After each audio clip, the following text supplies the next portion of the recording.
নওগাঁর বদলগাছিতে স্কুলের প্রধান শিক্ষক কর্তৃক শিক্ষার্থীকে ধর্ষণ চেষ্টার অভিযোগ, স্কুলে অগ্নিসংযোগ ও ভাঙচুর। নওগাঁ থেকে মোহাম্মদ পিন্টু হোসেনের পাঠানো ভিডিওচিত্রে বিস্তারিত। নওগাঁর বদলগাছিতে স্কুলের প্রধান শিক্ষক কর্তৃক শিক্ষার্থীকে ধর্ষণ চেষ্টার অভিযোগে স্কুল ভাঙচুর ও অগ্নিসংযোগ করে মানববন্ধন করেছে স্কুলের শিক্ষার্থী এবং এলাকাবাসী।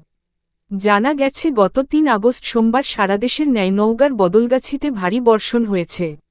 ভারী বর্ষণের ফলে স্কুলের শিক্ষার্থীরা স্কুলে আসতে পারেনি। কিন্তু বদলগাছির উপজেলার কোলা ইউপির ভান্ডারপুর আলফা কেজি স্কুলের এক ৫ম শ্রেণীর শিক্ষার্থী স্কুলে আসে। এই সময় স্কুলে ছিলেন স্কুলের প্রধান শিক্ষক। এছাড়া স্কুলে কোনো শিক্ষক ও শিক্ষার্থী না থাকায় সে সুযোগ বুঝে ওই শিক্ষার্থীকে ধর্ষণের চেষ্টা করেন। অভিযুক্ত প্রধান শিক্ষকের নাম শফিকুল ইসলাম দীপু। সে উপজেলার কোলা ইউপির লালুহা গ্রামের বাসিন্দা এবং কোলা ইউপির কাজী এবং আক্কেলপুর উপজেলা জামায়াতে ইসলামীর আমির বলে জানা গেছে।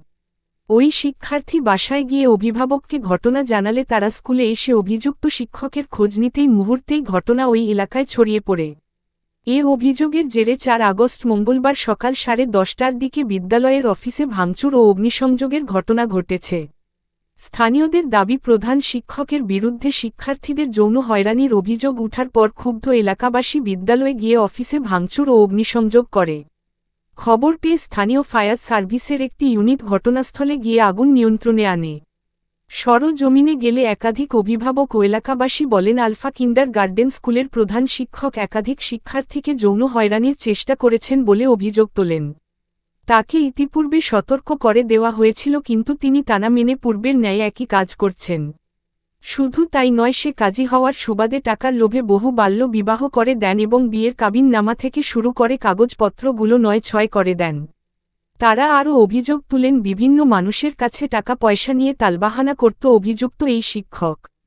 ভুক্তভোগী শিক্ষার্থীর মা জানান, এ ধরনের শিক্ষক থাকার চেয়ে না থাকায় ভালো, আমরা এর শাস্তির দাবি করছি।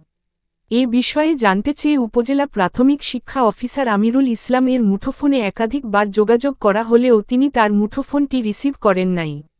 বদলগাছি থানার ভারপ্রাপ্ত কর্মকর্তা ওসি মুহাম্মদ রুহুল আমিন বলেন, খবর পেয়ে ঘটনাস্থল পরিদর্শন করে ভুক্তভোগী শিক্ষার্থীর পরিবারকে মামলা করার পরামর্শ দেওয়া হয়েছে। তারা মামলা করলে আইনগত ব্যবস্থা নেওয়া হবে।